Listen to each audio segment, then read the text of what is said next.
welcome on in together around, gang. It's time for some more Age of Wonders 4. The Griffon beta is actually live and it's showing off the new Pantheon rewards we get access to if you've got some Pantheon unlocks in Age of Wonders. Let's get to showing them off. We've got some new banner icons. We've got the Constellation banner and the Crusader banner, which looks incredible. We've got the Cosmos banner icon.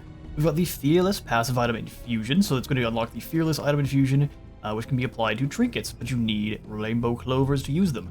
The Fearless is going to be making it so your unit cannot rout due to low morale, so they just never get scared. They can still fumble due to low morale, but they can't rout. In the same tier, we have Greater Farsight passive item infusion, which is going to unlock the Greater Farsight item infusion in your item forge, which Greater Farsight allows you to see 2 additional hexes in vision range. It can be applied only to trinkets, and you need focus crystals on the map in order to use this infusion. Next, we have the Bless active ability item infusion, which is going to unlock the Bless item infusion. Gives you a free action that is going to let you give one of your target friendly units 2 fortune, 2 strengthen, and 2 bolster resistance. Fortune makes it easier for them to hit crits. Strengthen makes them deal more damage, and bolster resistance makes them tankier on the anything that is not physical damage. And that's going to be for staves and wands and requires Archon blood on the map in order to add that infusion. Next, we have the Inner Grace passive item infusion, so a whole bunch of infusions here in this Pantheon. So we've got the Inner Grace, so at the start of this turn, this unit gains Grace if it doesn't already have it. An incredible passive. It can be applied to shields only, and then you have to have both Archon Blood and Arcanium Ore in order to actually use this infusion. In the same tier, we have the Mirror Veil infusion, which is going to unlock, of course, Mirror Veil, which will make this shielded unit reflect 50% of the non-physical damage sustained back at attackers, making them think twice, or at least take damage aggressively back if they attack shielded units. So it can be only applied to shielded units, and it's going to take a focus crystal and a tranquility pool in order to use this infusion in your item forge. Next, we have a new society trait, Astrological Diviners.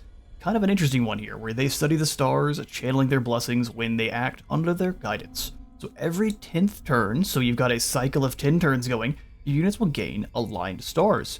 So due to being part of an empire with Astrological Diviners and it being the 10th turn, this unit has 100% critical hit chance. So on that 10th turn, every attack you land is going to be a crit. So insane on the 10th turn, but every time else, so you're basically just kind of sitting and waiting.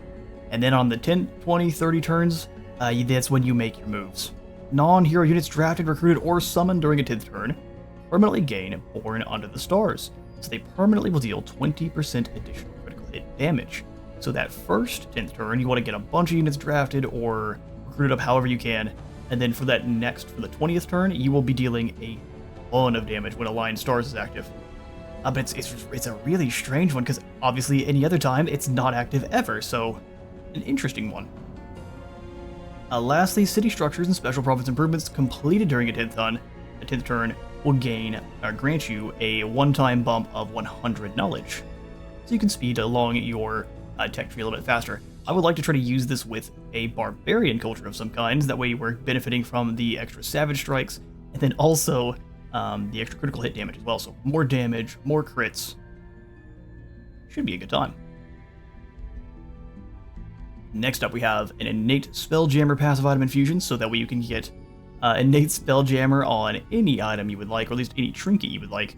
While this unit is in battle, it acts like a Spelljammer, increasing the spell cost by 100% combat casting points. It is a menace. It does take 4 infusion points, which is, I think, all of them you can use. 4 or 5 is the max for a normal leader, and then a Giant King gets more, but that gives you the access to just pretty much shut down combat caster and make it extremely expensive. Of course, to do this, you need an Astral Dew, a Silver Tongue Fruit, and a Tranquility Pool, so you need to have 3 different magic materials, making this one a really, really hard one to actually acquire. In the same category, we have the Overcharge Cast item infusion, which is going to give you the free action Overcharge Cast, which will grant all of your spells overcharge this turn. They're going to get increased effectiveness based on the type of spell. So damage spells deal more damage, healing spells gain more healing, buff spells gain more bolster resistance, debuff spells hurt the enemy's resistance. Combat enchantments will allow another spell to be cast that turn. Oh, okay, so the one that basically affects the entire battlefield. That's crazy. And then combat summon spells are going to gain 2 strength as well. They'll summon in with 20% bonus damage. Pretty dang good. I'd say Overcharge Cast is a really good one. Both of these, incredible. In order to get Overcharge Cast, you only need 2 magic materials, and this can be applied to staves or wands.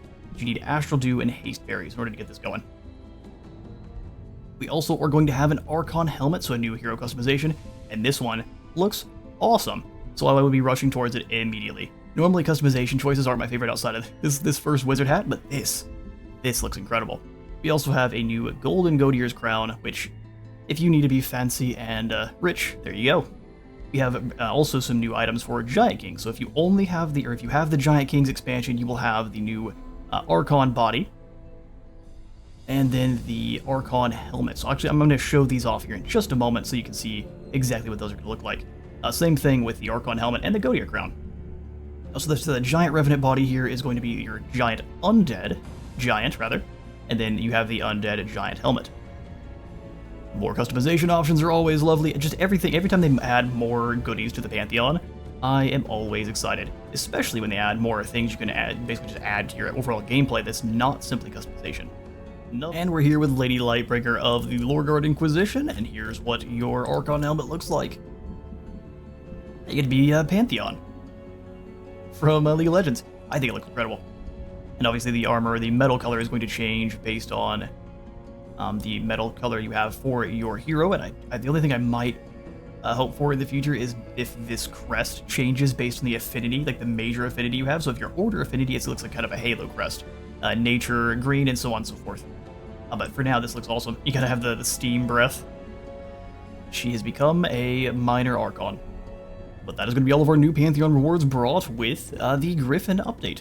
Let me know what you all thought in the comments below. This Astrological Diviners, let me know what kind of builds you might be cooking with this. This every 10th turn thing is very interesting.